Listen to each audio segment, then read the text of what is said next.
پہلے بھی قیام پاکستان کے بعد بھی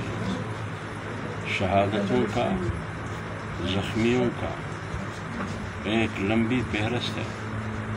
لیکن بنیادی چیز یہ ہے کہ جو کرنے والے ہیں، جو مارنے والے ہیں، اس سے زیادہ طاقتور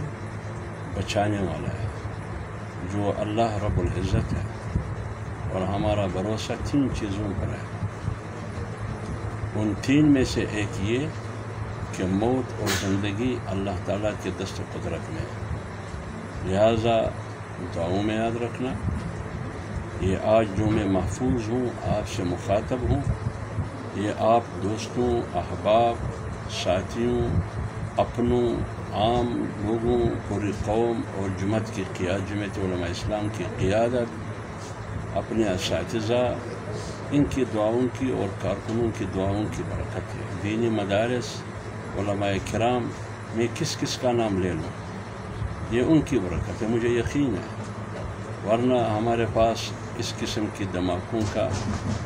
راستہ روکنے کے لیے کوئی ویپن نہیں تھا، لیکن اللہ نے بچایا آپ کی دعاؤں کی برکت سے۔ لیکن حوصلہ پھر جوان ہے، کوئی کمزوری نہیں ہے، انشاءاللہ العزیز اللہ تعالیٰ آپ دعا کریں مجھے صحت دے، اس سے بھی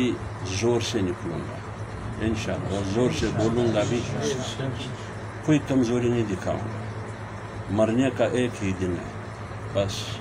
اللہ تعالیٰ ہمارا اور آپ سب کا حامی اور ناصر۔